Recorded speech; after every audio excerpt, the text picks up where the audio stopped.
அன்பான மாணவர்களே, இன்றைய தினம் நாம் பின்னூட்டம் என்பதனை பற்றி தெரிந்து கொள்ள இருக்கின்றோம். பின்னூட்டம் ஃபீட்பேக் என்பது என்ன? ஃபீட்பேக், பின்னூட்டம்,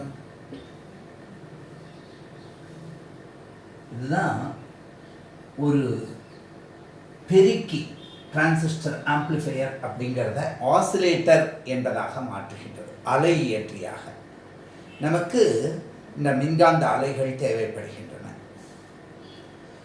டிசி பவர் சோர்ஸ்லேருந்து, அதாவது ஒரு திசையான மின்னோட்ட மூலத்திலிருந்து நாம் மாறுதிசை மின்னோட்ட அலை வடிவங்களை எவ்வாறு பெறுவது? இது மிக அலை இயற்றி என்பதை பற்றி நம்ம பார்த்துக்கலாம். நம்ம இதனுடைய அடிப்படை தன்மைகளை தெளிவாக தெரிஞ்சிருக்க வேண்டியிருக்கு.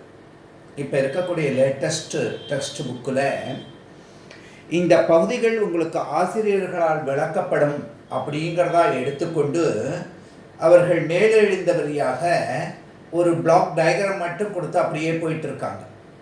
ஆனால் கணக்குகள் கேட்கும்போது அதனுடைய உள்ளீட்டு பகுதிகளை அடக்கி கணக்குகளில் கேட்டிருக்காங்க. அந்த காரணத்தினால இந்த வடிவத்தை பற்றி நம்ம சிறிது நேரம் எடுத்துக்கொண்டு நன்றாக புரிந்து கொள்ள வேண்டும். நீங்களும் அந்த குறிப்புகளை எடுத்துக்கொண்டு வைத்து கொள்ளுங்கள். இது ரொம்ப ரொம்ப முக்கியமானது. பின்னூட்டம் என்றால் என்ன? ஊட்டம் என்றால் நாம் கொடுப்பது, ஊட்டுவது. சாப்பாடு குழந்தைக்கு அம்மா ஊட்டுறாங்க அப்படின்னு சொல்லி கேள்விப்பட்டிருக்கோம். பின்னூட்டம் என்பது பின்புறத்திலிருந்துன்னா என்ன சார் அர்த்தம்? இப்போ கல்யாணத்தில் மாப்பிள்ளை வந்து பொண்ணுக்கு கழுத்துக்கு பின்னாடி கொண்டு வந்து வாயில் ஊட்டுறானே அதா அப்படின்னுட்டெல்லாம் எடுத்துக்கக்கூடாது. இது பின்னூட்டம் என்பது ஒரு பெருக்கி என்பதற்கு முன்பக்கம் பின்பக்கம் என்பது உள்ளீடு கொடுப்பது முன்பக்கம் என்றும் வெளியீடு கிடைப்பது பின்பக்கம் என்று எடுக்கும். அப்போ வெளியீட்டிலிருந்து ஒரு பகுதி மதிப்பை எடுத்து உள்ள கொடுக்கணும். ஒரு சாதாரணமான உதாரணம் ஒன்றை எடுத்துப்போம். அந்த உதாரணத்தை தெரிஞ்சுக்கிட்டிங்கன்னா பின்னாடி நம்ம அந்த கணக்கீடுகள் போடும்பொழுது உங்களுக்கு அது தெரியும். இப்போ இது ஒரு பெருக்கி என்று எடுத்தோம். ஏ என்று ஒரு பெருக்கி இருக்கு. இப்போ இதுக்கு ஒரு உள்ளீடு இருக்கு. இது இன்புட், உள்ளீடு அப்படின்னு சொல்கிறோம். இன்புட் என்று சொல்லக்கூடியது. இந்த இடத்துக்கிட்ட அவுட்புட் அப்படின்னு சொல்கிறோம். இந்த டிரான்சிஸ்டர் ஆம்ப்ளிஃபையர் படமெல்லாம் நேற்று நம்ம போட்டோம், இன்னைக்கு நம்ம போட்டு காமிக்க போகிறோம். இப்போ கவனிங்க. அப்போ இது இ இன் என்று எடுத்துப்போம், இது இ அவுட் அப்படின்னு எடுத்து. சரி, என்ன அமைப்பு இங்கே? இந்த ஏ என்ற இந்த வோல்டேஜ் பெருக்கு திறன் எப்படி இருக்குன்னா வெளியீட்டு டிவைடட் பை உள்ளீடு என்பதாக இருக்கு. இந்த அமைப்பு இருக்கு. சரி, ஒரு எண் உதாரணம் கொடுக்கிறேன், கவனிச்சு பாருங்க. இந்த ஏ என்பதனுடைய மதிப்பு 100 என்பதாக எடுத்துப்போம். இங்க நான் என்ன செய்வேன்? 2 வோல்ட் ஒரு ட்ரிகரிங், 2 வோல்ட் பல்ஸ் கொடுக்கிறேன். எப்படி சார் அந்த பல்ஸ் கொடுக்க முடியும்? உங்களால் ட்ரிகர் கொடுக்க முடியும். சுவிட்ச் அதுக்கு தகுந்தாப்புல நம்ம பயன்படுத்திக்கிறோம். இந்த சுவிட்ச் சாவி அப்படிங்கிறது மின் சாவின்னு பார்க்கும்போது உங்கள் வீட்டிலேயே 2-3 வகையான சாவிகளை பார்த்துருப்பீங்க. ஒன்று சாதாரணமாக இந்த சுவிட்சு ஆன் அல்லது ஆஃப் ஸ்டேட்டில் இருக்கக்கூடியது. இப்படி அழுத்தி விட்டோம் அப்படின்னாக்க விளக்கேறியும், மறுபடியும் மேலே தள்ளி விட்டோம் அப்படின்னாக்கா ஆஃப் ஆகிடும் அப்படிங்கிறது. இன்னொன்று ஸ்டார்கேஸ் சுவிட்சு. படிக்கட்டில் கீழே போட்டுவிட்டு மேலே போயிட்டு மேலே அணைச்சிட்டு போக முடியும். அதே மாதிரி மேலே போட்டுட்டு கீழே அணைக்க முடியும். அப்படி 2 வேயாக இருக்கக்கூடிய ஸ்டார்கேஸ் சுவிட்சை பார்த்துருப்பீங்க. இதுக்கு அடுத்து 3ஆவதாக ஒன்று இருக்கும், புஷ் பட்டன் சுவிட்ச் அப்படின்னு. அது என்ன சார் அப்படின்னு கேட்டால், நம்ம வீட்டு வாசலில் காலிங் பெல்ல இருக்கிறது, அதை எவ்வளோ நேரத்துக்கு அழுத்துறோமோ அந்த நேரத்துக்கு மட்டும் நமக்கு மின்னோட்டம் பாய், கை எடுத்துட்டோம்னாக்கா நின்றுடும். இப்போ எல்லாம் சிலதெல்லாம் அப்படியே பாட்டு பாடுறது, அதை பற்றி நான் சொல்ல வரல. பொதுவாக அந்த ட்ரிகரிங் அப்படிங்கிறது என்னென்னா, ஒரு தடவை தொட்ட உடனே அது புஷ் பட்டன், அப்படியாப்பட்ட சுவிட்ச். அந்த மாதிரி யோஜனை பண்ணுங்க. இந்த இடத்துல 2 வோல்ட் கொடுத்துருக்கோம். இந்த 2 வோல்ட் கொடுத்தா இதனுடைய தன்மை என்ன அப்படின்னா, இதை இத்தனை மடங்கு பெருக்கி கொடுக்கும், 200 வோல்ட் கொடுக்கும். சரி சார், இங்கே 200 வோல்ட் இருக்கும் பொழுது இதிலேருந்து அதாவது பின்பக்கத்திலேருந்து ஏதோ தகுந்த வகையில் ஒரு தொட்டி சுற்றை பயன்படுத்தி நம்ம என்ன செய்யலாம் அப்படின்னு பார்த்தா இங்கே பாருங்க, இப்படி எடுத்து இது கூட கனெக்ஷன் பண்ணியிருக்கேன். இப்போ இந்த இடத்துலையும் இப்படி வந்து இந்த வயர் இப்படி போகிறது, இந்த வயர் இங்கேருந்து இப்படி வர்றது. அப்போ இந்த சுற்று என்ன செய்கிறது, இது ஏதோ ஒரு வகையில் எண் மதிப்புக்கு நான் சொல்கிறேன் 1/700 மடங்கு இருக்குதுன்னு வச்சுக்கிறேன். நான் இந்த வெளியீட்டு ஈஓங்கிற மதிப்பை, அதாவது 200 வோல்ட்டில் 1/100 வோல்ட்டை மட்டும் இப்படி வரும், மிச்சத்தை இங்கே கொடுத்துரும். அப்போ நமக்கு இங்கே எத்தனை வோல்ட் கிடைக்கிறது அப்படின்னு பார்த்தா 200 வோல்ட் இருந்தது. இந்த 1/100னா இங்கே 2 வோல்ட் வருது. இப்போ ஒரு பல்ஸா 2 வோல்ட் இங்கே முதல்ல வந்தது, வந்த உடனே அது இங்கே போயிடுச்சு. இப்போ மறுபடியும் இங்கேருந்து 2 வோல்ட் இந்த இடத்துக்கிட்ட வரும். அந்த 2 வோல்ட் மறுபடியும் 200, மறுபடியும் இந்த 2 வோல்ட். அப்போ நம்மளா நிறுத்தாத வரையிலும் இது ஒரு தனி ஊசல் போல என்ன செய்யறதுன்னா, இந்த 2 வோல்ட் இந்த உள்ளீட்டுக்கும் வெளியீட்டுக்கு நடுவில் அலைந்து கொண்டே இருக்கு. அதனால இந்த அமைப்பு அலையேற்றி என்பதாக மாறுறது.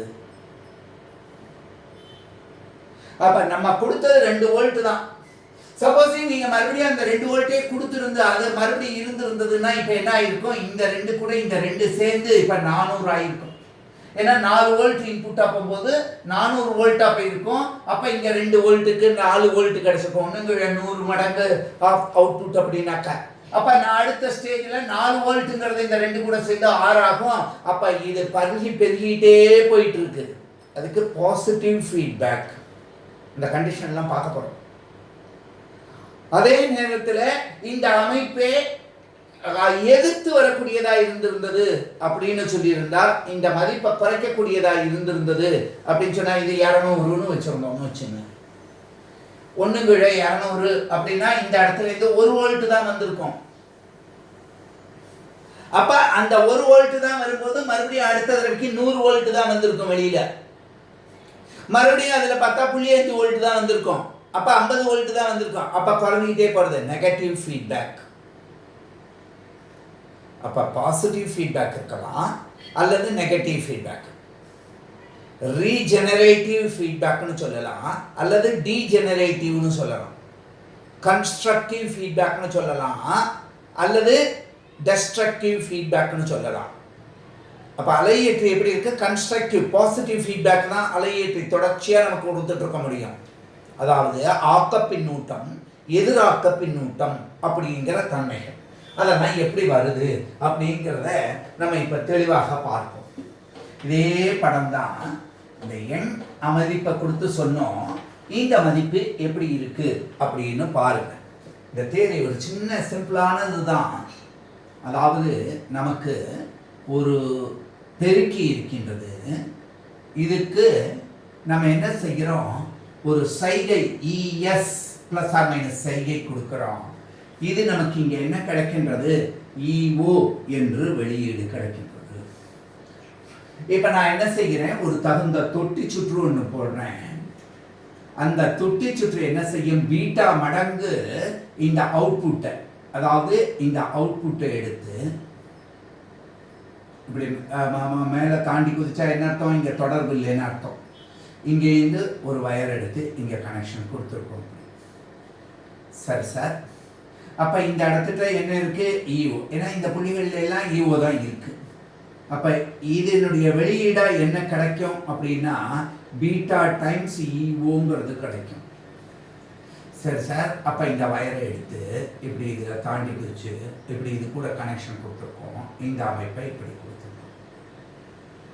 அப்போ இந்த பீட்டா டைம்ஸ் ஈஓங்கிறது இங்கே வந்து சேருது, இந்த இஎஸ் இங்கே வர்றது. அப்போ அதனால் இங்கே இருக்கிற மொத்த மின் அமைப்பு இன் என்பதாக இருக்கு. நமக்கு இந்த பெருக்கியை மட்டும் கன்சிடர் பண்ணா இன் அப்படிங்கிறதுக்கு இஓங்கிறதுக்கு. அப்ப A equal to E O divided by in என்பதாக. இன் அப்படின்னா உள்ளீட்டு மின்னழுத்த வேறுபாடு இந்த அமைப்பா இருக்கு. இப்ப இந்த அமைப்புல இந்த பகுதி தொட்டி சுற்று சேர்த்து இருக்கிறதுனால இது சேர்ந்து நமக்கு என்ன ஆகின்றது, ஒரு பெருக்கியாக. இது மட்டும் பெருக்கி, இது சேர்ந்தா இதுக்கு பேரு பின்னூட்ட பெருக்கி, ஃபீட்பேக் ஆம்ப்ளிஃபையர். பின்னூட்ட பெருக்கி என்று பெயர், ஃபீட்பேக் ஆம்ப்ளிஃபையர் அப்படின்னு சொல்றோம். அப்ப ஃபீட்பேக் ஆம்ப்ளிஃபையருக்கு அந்த கெயினை நம்ம என்னன்னு எழுதுறோம், ஏவிஎஃப் என்று எடுத்தா, ஏ வோல்டேஜ் கெயின், அதை ஏன்னு சொல்லலாம், ஏவிஎஃப் ஏவின்னு சொல்லலாம். எஃப் போட்டா ஃபீட்பேக். அப்ப ஏவிஎஃப்ங்கிறது என்ன சார், இஓங்கிறதுக்கு இது என்ன? இது நேற்றைய தினமே ஒரு அமைப்பில் நான் சொன்னேன், வங்கிகளில் பணம் போடும் பொழுது நம்ம 1000 ரூபாய் போடுறோம். அந்த 1000 ரூபாய் போட்டு 5 வருஷம் கழிச்சு அப்படின்னு பார்க்கும்போது, அப்போ நம்ம தொடர்ச்சியாக காம்பவுண்ட் இன்ட்ரெஸ்ட் எப்படி கண்டுபிடிக்கிறான் அப்படின்னு சொன்னால், முதல் வருஷத்தில் அதுக்கு ஒரு 12% இன்ட்ரெஸ்ட் அப்படின்னு சொல்லி கொடுத்தோம்னா அப்படின்னா 1000 ரூபாய்க்கு 120 ரூபாய் இன்ட்ரெஸ்ட் வருது. அப்போ 2வது வருஷத்தில் தொடக்க மூலதனம் என்னவா இருக்குது, 1120 ரூபா இருக்குது. அந்த மதிப்புக்கு இன்ட்ரெஸ்ட் போடுறோம். அதுக்கு அடுத்த வருஷத்துல அந்த மதிப்பும் இதுல மூலதனமா சேர்ந்துடுறது. இப்படியே தொடர்ந்தியா போறதுனால தான் அது பல்கி பெருகிறது. இந்த தன்மையை நம்ம ஞாபகம் வச்சுக்கணும். நம்ம போட்ட மூலதனம் என்ன, 1000 ரூபாய், 20 வருஷம் கடைசியில் அது என்னவா வர்றது, 1 லட்சம் ரூபாயா வர்றது. ஆனா அது எப்படி வர்றது அப்படின்னா, ஒவ்வொரு ஸ்டேஜ்லையும் அது எவ்வாறு போகின்றது. அந்த முறையில தான் வித் ஃபீட்பேக்னாலும் நம்ம கொடுக்குற மின்னூட்டம் என்ன, இஎஸ் தான் சைகை மின்னழுத்த வேறுபாடு. ஆனா வெளியில ஈஓன்னு கிடைக்கிறது. அப்ப ஈஓ பை இவி இதுதான் இந்த மதிப்பாக இருக்கு. அப்ப பின்னூட்டம் இல்லாம இருக்கும்போது ஏ ஈக்குவல் டு ஈஓ பை இஇன். இந்த பீட்டாவே இல்லைன்னா இஎன் என்பது இஎஸ்க்கு சமமா இருக்க போகுது. இப்ப இந்த தியரியை கொஞ்சம் கவனிங்க. என்ன எழுதி இருக்கோம் அப்படின்னு பார்த்தா, இஇன் அப்படிங்கிறதுக்கு என்ன சார் அர்த்தம் இங்க அப்படின்னா, E S plus beta times E O. ஏன்னா இஎஸ்ங்கிறது ஒன்று வர்றது, இந்த இடத்துலேருந்து இந்த பீட்டா இஓங்கிறது ஒன்று வர்றது, இந்த ரெண்டு சேர்ந்து இங்க இஎன் என்பதாக போகின்றது. அப்ப இத சமன்பாடு 1ன்னு வச்சு நமக்கு ஏற்கனவே இந்த இஎன் இத சமன்பாடு 1ன்னு வச்சுப்போம், இத சமன்பாடு 2ன்னு சொல்லுவோம், இத 3ன்னு சொல்லுவோம். நம்ம கொடுக்குற நம்பர் தானே, அப்படியே கரெக்டா வச்சுட்டு வருவோம்.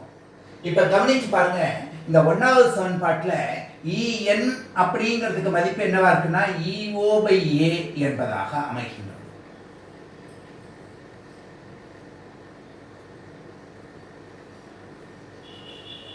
சரி சார், இங்க என்ன மதிப்பு இருக்கு, இந்த முறையில இருக்கு. நல்லா கவனிச்சு பார்க்கலாம்.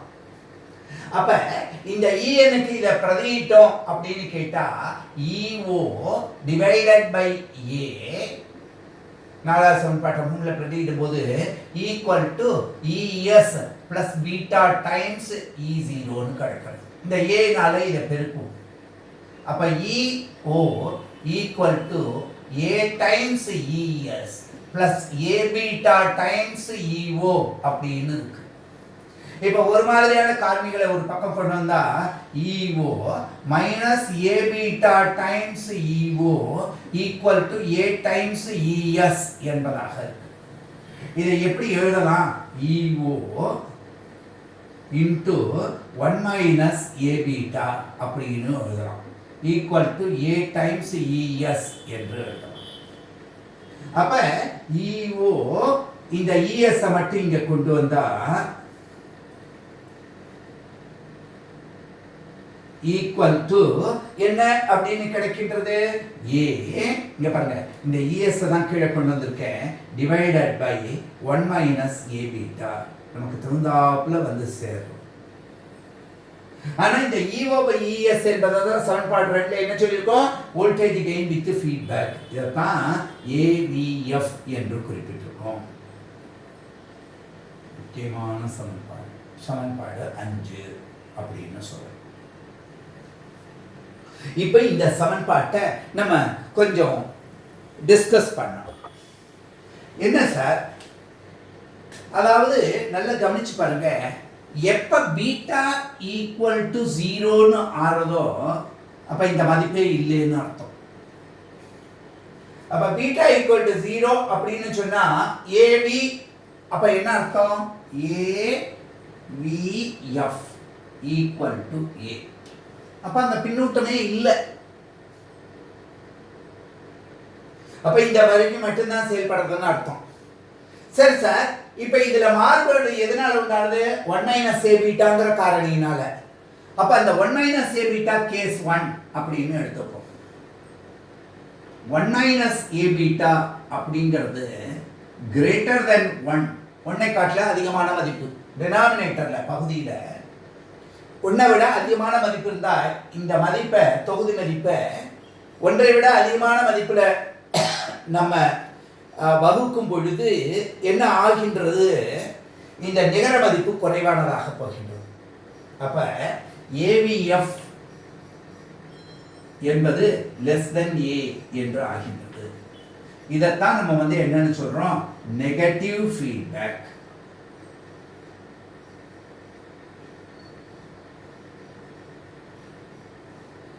அதாவது எதிராக்க பின்னூட்டம் அப்படின்னு சொல்றோம். சரி சார், கேஸ் 2 எடுத்துக்கிறோம்.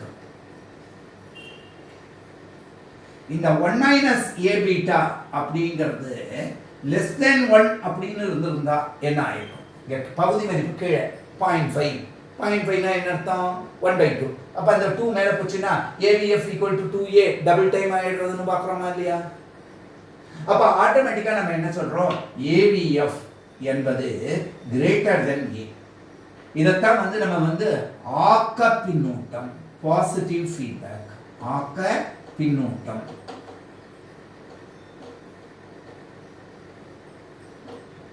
பாசிட்டிவ் ஃபீட்பேக் அப்படின்னு சொல்றோம்.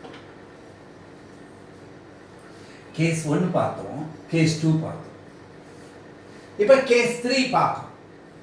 அது என்ன சார் அப்படின்னு பார்த்தா, நல்லா கவனிச்சிங்க. இதைத்தான் பர்குஷான் கண்டிஷன் அப்படின்னு சொல்கிறோம், ஆசிலேட்டரி கண்டிஷன் அப்படின்னு சொல்கிறோம்.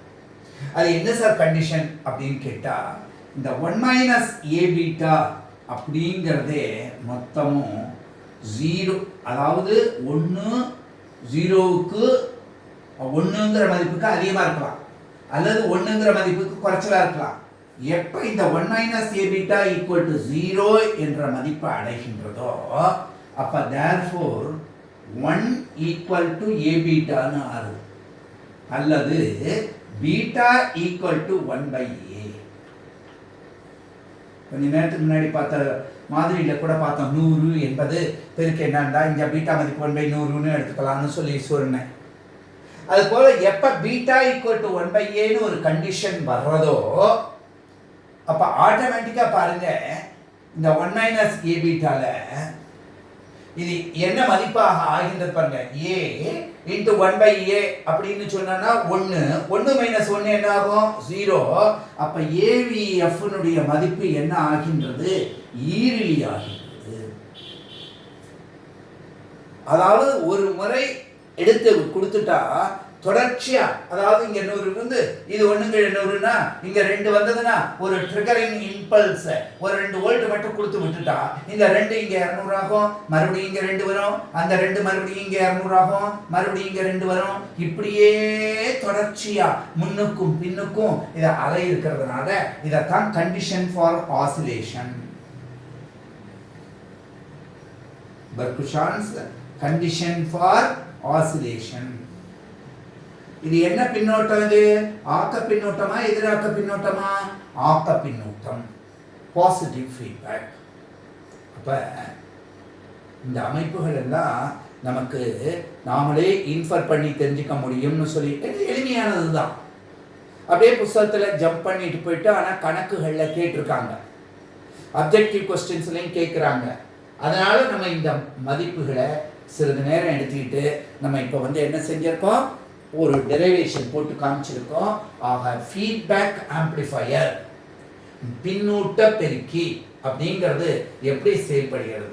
அதாவது ஒரு பெருக்கியினுடைய அதாவது வெளியீட்டு பகுதியிலிருந்து ஒரு பகுதி மதிப்பினை பீட்டா டைம்ஸ் அவுட்புட் இந்த உள்ளீடாக நாம் செலுத்தினோம் என்றால் நமக்கு அந்த பின்னூட்ட பெருக்கி எண்ணுக்குண்டான வாய்ப்பாடு A/1 - a பீட்டா. இங்க A என்பது பின்னூட்டம் இல்லாமல் இருக்கும்போது இருக்கின்ற பெருக்கிய, பீட்டா என்பது பின்னூட்ட காரணி, ஃபீட்பேக் ஃபேக்டர். அப்ப a by 1 minus a beta என்று ஆகின்றது.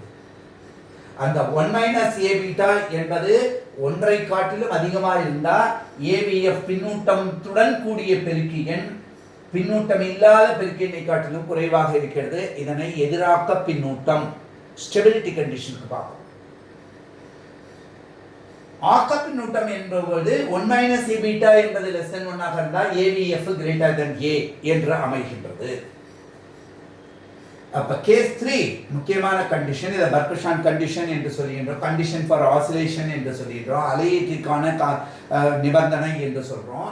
1 minus a beta equal to 0 என்றால் beta equal to 1 by a என்று ஆகின்றது. எப்பொழுது பீட்டா பின்னூட்ட காரணியினுடைய மதிப்பு அந்த பின்னூட்டம் இல்லாத பெருக்கியின் பெருக்கு வோல்டேஜ் பெருக்கி எண்ணுக்கு தலைக்கீழியாக அமைகின்றதோ அந்த முறையில இப்ப AVF மதிப்பு என்ன ஆகின்றது, ஈரிலியாக அமைகின்றது.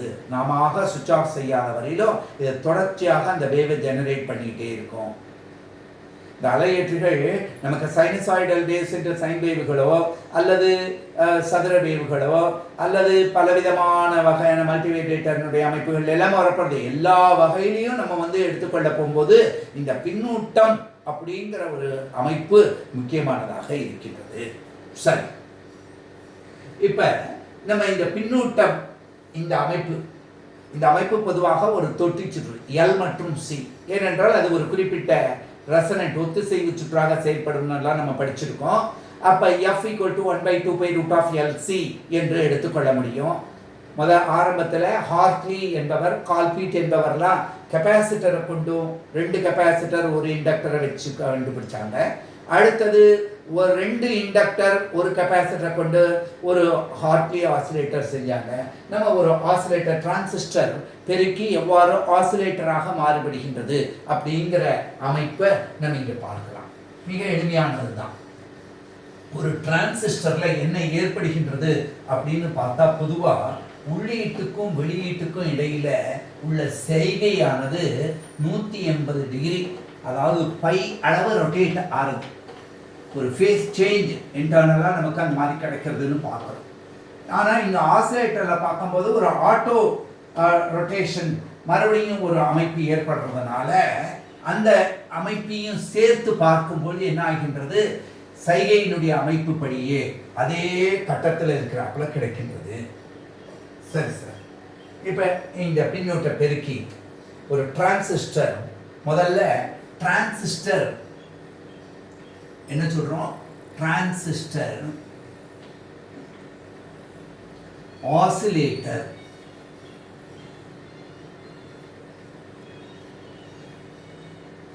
ஆசிலேட்டர்னா என்னன்னு சொன்னேன் நானு, அலையியற்றி.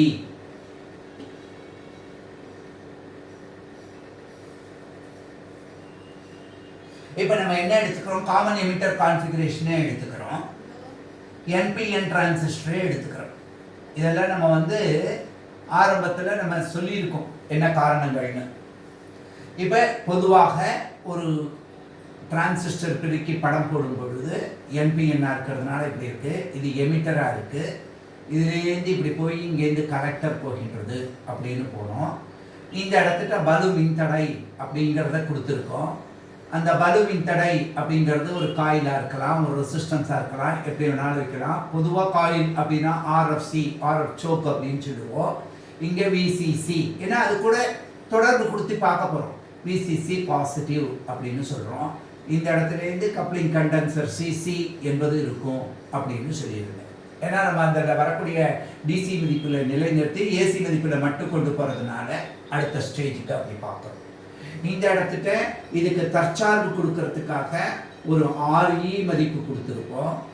அடுத்தது இதற்கு பைபாஸ் கெப்பாசிட்டர் ஒன்று கொடுத்துருப்போம், CE என்பதாக இருந்தது. நல்லா கவனிச்சுட்டு வாங்க. இந்த சர்க்யூட் டயக்ராம் எப்படி டெவலப் பண்ணுறோங்கிறத புரிஞ்சுக்கிட்டாக்க ரொம்ப ஈஸி. இந்த அமைப்பில் எப்பொழுதுமே நம்ம சொல்லியிருந்தோம், பேங்க் ரெசிஸ்டர் அப்படிங்கிறத நம்ம கொடுத்துருப்போம். R1 R2 என்று சொல்லியிருந்தோம். இந்த அமைப்பை கொடுத்தோம். ஒரு பெருக்கிக்கு இதெல்லாம் அடிப்படை பண்புகளாக இருக்கு. இந்த அமைப்பு பூரா எப்படி இருக்கு, எர்த்து பண்ணப்பட்டிருக்கு, கிரவுண்டர். இப்போ இதுக்கு உள்ளீடு கொடுக்கணும் அப்படின்னு சொன்னால் இதுக்கும் எது வழியாக வர்றதுன்னு சொன்னோம், ஒரு கப்ளிங் கண்டென்சர் வழியாக வர்றது அப்படின்னு சொன்னோம். இந்த அமைப்புகள்லாம் நார்மலாக இருக்கக்கூடியது. இப்போ நம்ம என்ன செய்கிறோம், ஒரு தொட்டி சுற்று ஒன்று போடுறோம். அந்த தொட்டி சுற்றுல என்ன இருக்கு, L1 L2.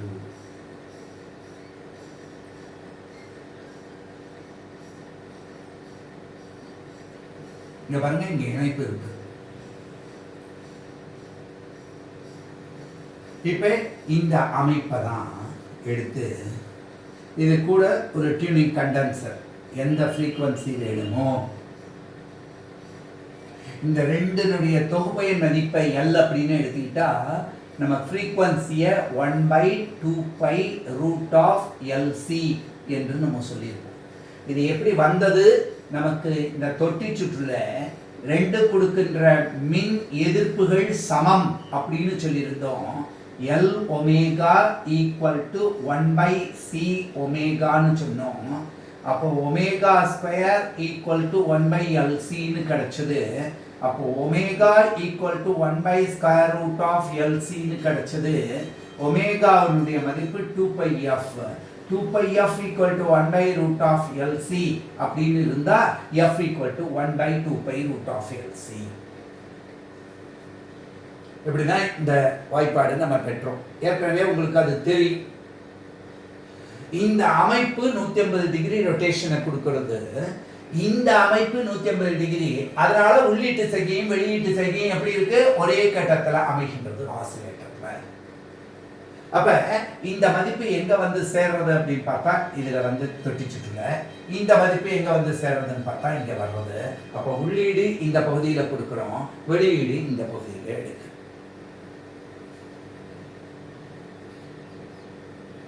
இப்ப இதுல இந்த அமைப்பிலேயே வெளியீட்டுக்கு உள்ளீட்டுக்கு எப்படி சார் தொடர்பு இருந்திருக்க முடியும்னா, இந்த L1 அல்லது L2 இந்த கம்பிச்சுருள் வடிவம் இருக்கு இல்லையா, இந்த படத்துக்கு இப்படி போட்டிருக்கோம். இந்த பகுதி இந்த RFC சோக்கு கூட என்ன இருக்கும், மியூச்சுவல். ஏன்னா நமக்கு நல்லா தெரியும், ஒரு கம்பி சுற்றுல இப்படி சுருள் எடுத்துக்கிட்டு இருந்தோம் அப்படின்னா இதுல இந்த மாதிரி ஒண்ணு கொடுத்துருந்தோம் அப்படின்னு சொன்னா இந்த சுருள்களின் எண்ணிக்கைக்கு தகுந்தாப்புல இதுக்கு நடுவுல E1, இதுக்கு நடுவுல E2, இது நடுவுல E, இந்த முறையில எல்லாம் இருக்கும் பொழுது இந்த அமைப்புகள் ஏற்படும். ஆக ஒரு சாதாரணமா ஒரு அலையேற்றியினுடைய படம், ஒரு டிரான்சிஸ்டர் அலையேற்றி அப்படிங்கிறது எப்படி அமைகின்றது அப்படின்னு பார்த்தா மிக தெளிவாக இருக்கு. ஒரு பெருக்கி, அந்த பெருக்கியில தற்சார்பு, அதுக்குண்டான பேங்க் ரெசிஸ்டர்ஸ், அதுக்குண்டான கப்ளிங் கண்டென்சர், இந்த அமைப்புகள் எல்லாம் போட்டு நம்ம இந்த அமைப்புகளிலேருந்து எவ்வாறு இணைப்புகள் ஏற்படுத்த முடியும் அப்படின்னு நம்ம பார்க்க முடியுது. இது முதல்ல டிரான்சிஸ்டர் அலையேற்றில எவ்வளவு எளிமையா இருக்கு பாருங்க. ஒரு அமைப்புக்கும் மற்றொரு அமைப்புக்கும் உண்டான தொடர்பு எப்படி நம்ம ஒரு கப்ளிங் கொண்டு வந்து கொடுக்கிறோம். அப்ப ஒரு பெருக்கி தருகின்ற பின்னூட்டத்தினை ஓரளவுக்கு எடுத்து அதற்கு உள்ளீடாக நம்ம கொடுக்கும் பொழுது இந்த முறையில ஏற்படுத்த முடியும் அப்படின்னு பார்த்துருக்கோம். ஆக இந்த டிரான்சிஸ்டர் செமிகண்டக்டர் பகுதிகளில் நம்ம சில பகுதிகளை எடுத்துக்கிட்டோம். டயோடு அப்படிங்கிறத எடுத்து அந்த டயோடு எவ்வாறு திருப்தியாக செயல்படுகிறது அப்படிங்கிறத பற்றி பார்த்தோம். அது அரை அலை திருப்தியாக முழு அலை திருப்தியாக எவ்வாறு செயல்படுகிறது பிஎன் சந்தி டயோடுங்கிறத பற்றி பார்த்தோம். சில கணக்குகள் பார்த்தோம். அடுத்து ஒரு டிரான்சிஸ்டர் எவ்வாறு செயல்படுகின்றது, அதனுடைய வடிவம் என்ன அப்படிங்கிறத பார்த்து அந்த டயோடு சிறப்புரைகள் பார்த்தது போலவே டிரான்சிஸ்டர்னுடைய சிறப்புரைகள், டயோடை பொறுத்தவரையிலும் 2 வகையான சிறப்புரைகள் தான் இருந்தது. நேர்போக்கு சிறப்பு வரை, எதிர்ச்சார்பு கொடுக்கும்போது, ரிவர்ஸ் பயஸ் கொடுக்கும்போது. ஆனால் டிரான்சிஸ்டரை பொறுத்தவரையிலும் பிஎன்பி வகை, என்பிவைஎன் வகைன்னு எடுத்து 3 வகையில் நம்ம அவற்றை இணைக்க முடியும். ஒன்று காமன் பேஸ் பொது அடிவாய் சுற்றுகள்னு பார்த்தோம். 2வது பொது உமிழ்ப்பான் சுற்றுன்னு பார்த்தோம். 3வது பொது உமிழ்ப்பான் ஏற்பான் சுற்று. அதாவது காமன் கலெக்டர் அப்படிங்கிறத பார்த்தோம். இப்போ ஒவ்வொன்றும் ஒவ்வொரு குறிப்பிட்ட அமைப்பு. பொதுவான அமைப்புகளில் சர்க்யூட்ரியில், எலக்ட்ரானிக் சர்க்யூட்ரியில் common emitter configuration is more preferred அப்படின்னு பார்த்தோம். பொது அடிவாய் சுற்றில் கிடைக்கக்கூடிய மின்னோட்ட பெருக்க எண் ஆல்ஃபா என்றும், பொது உமிழ்ப்பான் மதிப்பில் மின்னோட்ட பெருக்க எண் மதிப்பு பீட்டா என்றும் கொண்டா அந்த ஆல்ஃபாவுக்கும் பீட்டாவுக்கும் உள்ள தொடர்புகள் என்ன? Beta equal to alpha by 1 minus ஆல்ஃபான்னும், alpha equal to beta by 1 plus beta என்றும் நம்ம அந்த தொடர்புகளை எல்லாம் பார்த்தோம். உள்ளீடு சிறப்பு உரைகள், வெளியீட்டு சிறப்பு உரைகள், அடுத்தது பரிமாற்று சிறப்பு உரைகள். இதில் நிலை சிறப்பு உரைகள் என்றால் அந்த சுற்றிலிருந்து ஆற்றல் வெளியே செல்லாமல் இருக்கும்போது நிலை சிறப்பு உரைகள்னு சொன்னோம். ஒரு பலு மின்தடை போட்டு ஆற்றலை வெளியே எடுத்திருந்தோம்னா இயக்க சிறப்பு உரைகள்னு சொன்னோம். இதில் பரிமாற்று சிறப்பு உரைங்கிறது மிக முக்கியமானதாக இருந்தது. அது உள்ளீட்டு மின்னோட்ட மாறுபாடுகளுக்கு தகுந்தாற்போல் வெளியீட்டு மின்னோட்ட மாறுபாடுகள் எவ்வாறு இருந்தனவோ அந்த இரண்டுக்குள்ள தகவலை கொண்டு ஆல்ஃபாவோ பீட்டாவோ கண்டுபிடிக்கப்பட்டது. இந்த இயக்க சிறப்பு உரைகளை கொண்டு தான் நம்ம என்ன கண்டுபிடிக்க முடிஞ்சது, டிரான்சிஸ்டர் எவ்வாறு பெருக்கியாக செயல்பட்டது அப்படிங்கிறத பார்த்தோம். இப்போ நமக்கு இதில் இருக்கக்கூடிய சில முக்கியமான அமைப்புகள் என்ன, நம்ம இதில் விவரிக்க வேண்டியது இவ்வாறு தனித்தனியாக அப்படின்னு பார்த்தா, ஒரு டிரான்சிஸ்டர் எவ்வாறு சாவியாக, டிரான்சிஸ்டர் ஆஸ் அ சுவிட்ச் என்பது நமக்கு மிக முக்கியமாக தெரிஞ்சிருக்க வேண்டியிருக்கு. அதை நான் ஸ்பெசிஃபிக்காகவே தனியாக எடுத்திருக்கேன். அதுபோல் இந்த டயோடுகளில் பல வகையான பண்புகளுக்காக ஜெனோர் டயோடு என்பதோ, ஆப்டிக்கல் டயோட்ஸ், செமிகண்டக்டர் டயோட்ஸில் இருக்க ஃபோட்டோ டயோட்ஸ் என்பதோ எவ்வாறு செயல்படுகின்றன, இதெல்லாம் சேர்த்து ஒரு குறிப்பாக நம்ம தொடர்ச்சியாக பார்க்க போகிறோம்.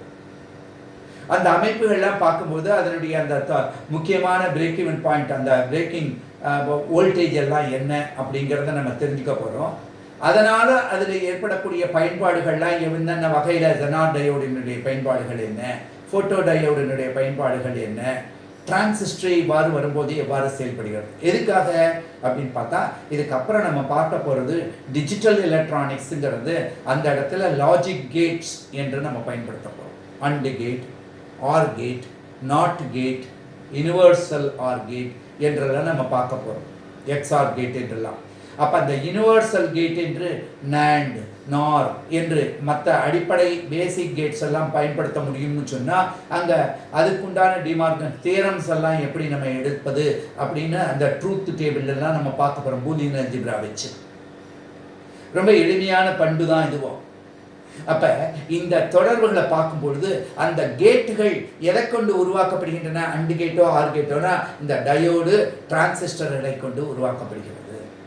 அப்போ கேட்டுங்கிறது ஒரு சாவி, ஒரு சுவிட்ச் போல செயல்படுகிறதுனா டிரான்சிஸ்டர் இவ்வாறு ஒரு சுவிட்சாக செயல்படுகிறது அப்படிங்கிறது நமக்கு புரிய வேண்டியதாக இருக்குது. அந்த காரணத்தினால தான் அந்தந்த பகுதிகளை துண்டு துண்டாக எடுத்து படிக்கிறோம். இந்த வீடியோக்கள் எல்லாம் நீங்கள் அந்த முறையில் படித்து பார்த்துட்டு அந்த கருத்தாக்கம் கான்செப்டை நீங்கள் முதல்ல புரிஞ்சுக்கிட்டீங்கன்னா, அதுக்கப்புறம் நம்ம டெக்ஸ்ட் புக்கை திறந்து வச்சுக்கிட்டு அந்த ஒவ்வொரு பக்கத்தையும் அவங்க கொடுத்துட்டு போகக்கூடியதை பூரா பார்த்துட்டு வரும்போது தெளிவாக இருக்க முடியும். நிலைமின்னியல் பகுதி +2ல் இருக்கக்கூடிய பகுதியை பார்த்தோம். அதில் இன்னும் சிறிய அளவுகள் இருக்குது. அந்த அமைப்புகளையும் அடுத்த வீடியோ பதிவேடுகளில் அதை முடிச்சிருவோம். இப்போ அடுத்தது எலக்ட்ரானியல்ங்கிற பகுதியை எடுத்தோம். என்ன காரணத்தினாலனா, இந்த பகுதிகளெல்லாம் செயல்படுத்தி தான் நம்ம அணு இயற்பிலையோ அல்லது பின்னாடி இருக்கக்கூடிய பகுதிகளிலேயோ நமக்கு முக்கியமான பலவிதமான சோதனைகளுக்கும் இந்த அமைப்புகள் நமக்கு தெரிஞ்சிருக்க வேண்டியிருக்கு. ஒரு பாடத்தை படிக்கும் பொழுது நான் அடிக்கடி சொல்லுவேன், எப்படி ஞாபக மறதி இல்லாமல் அந்த கான்செப்சுவல் லேர்னிங் நமக்கு ஒரு சுய நம்பிக்கையை கொடுக்க முடியும் அப்படின்னு பார்த்தா, இந்த முறையில் எடுத்து பார்த்தா தான். இப்போ நம்ம கொடுத்துருக்கக்கூடிய இந்த வீடியோ காட்சி பதிவேடுகளில் இருக்கக்கூடிய பகுதிகளிலேருந்தே எலக்ட்ரோமேக்னெட்டிக் இண்டக்ஷன் பகுதியிலேருந்து சிலது கொடுத்துருக்கோம். ஆல்டர்னேட்டிவ் கரண்ட் சம்பந்தமாக எலக்ட்ரானியல் பகுதி கொடுத்துருக்கோம், இந்த பகுதி கொடுத்துருக்கோம், ஒளியியல் பகுதியிலேருந்து சிலது கொடுத்துருக்கோம். இந்த அடிப்படைகளை ஓரளவுக்கு வச்சுக்கிட்டு நீங்கள் இப்போ ஏதாவது ஒரு காம்படிட்டிவ் எக்ஸாமினேஷன் பேப்பர் எடுத்தீங்கன்னா உங்களால் ஒரு 40% 50% போர்ஷனுக்கு தைரியமாக பரீட்சை எழுத முடியும். அந்த நம்பிக்கை இருக்கு. ரொம்ப முக்கியம்.